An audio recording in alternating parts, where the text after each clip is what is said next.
Bir zamonlar taqvodorligi bilan tanilgan bir olim bor edi. U odamlardan uzoq, sahro chetidagi kichik masjidda yashar, kunu tun ibodat va tafakkur bilan mashg'ul bo'lar edi. Kunlardan bir kun uning huzuriga boy savdogar keldi. Uning kiyimi qimmat, yuzida g'urur, qo'lida katta sadaqa xaltasi bor edi. "Ey ustoz", dedi u, "men ko'p mol dunyo to'pladim. Shuning bir qismini sadaqa qilmoqchiman. Ayting, bu amalim bilan jannatga kira olamanmi?" Olim unga uzoq tikilib qaradi-da so'radi: "Sen sadaqani Alloh uchun beryapsanmi yoki odamlar ko'rsin debmi?" Savdogar bir lahza jim qoldi. So'ng: "Albatta Alloh uchun, lekin odamlar ham bilsa yomon emas", dedi. Olim sekin bosh chayqadi. "Sen molingni beryapsan, lekin qalbingni emas." Savdogar hayron bo'ldi. "Qalbni qanday berish mumkin?"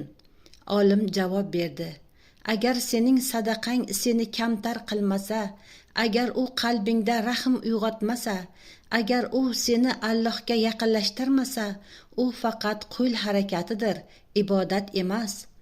Shu payt masjidga kambag'al, kiyimi eski, yuzi charchoq bir yigit kirib keldi. Uning qo'lida hech narsa yo'q edi. U imdod ham so'ramadi, faqat masjid burchiga o'tirib ko'zlarini yumdi. Olim unga qarab so'radi: "Ey yigit, sen nima olib kelding?" Yigit past ovozda dedi: "Mening molim yo'q, lekin bugun bir odam meni haqorat qildi. Men esa sabr qildim. Shuni Alloh uchun olib keldim." Olimning ko'zlariga yosh keldi. U boy savdogarga qarab dedi: "Mana qalb sadaqasi. Bu inson hech narsasi yo'q bo'lsa ham nafsini yengib keldi. Sen esa moling ko'p bo'lsa-da nafsingni yengolmading."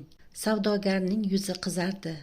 Qo'lidagi xaltani yerga qo'yib boshini egdi. "Ey ustoz, men avval qalbimni isloh qilmas ekanman, molim meni qutqarmas ekan." Olim shunday dedi: "Qiyomat kuni tarozuga oltin ham, kumush ham qo'yilmaydi. U yerda qalblar o'lchanadi." Rivoyat qilinishicha, o'sha kundan keyin savdogar nafaqat molini, balki kibrini ham sadaqa qildi va shundagina uning sadaqasi osmonga ko'tarildi.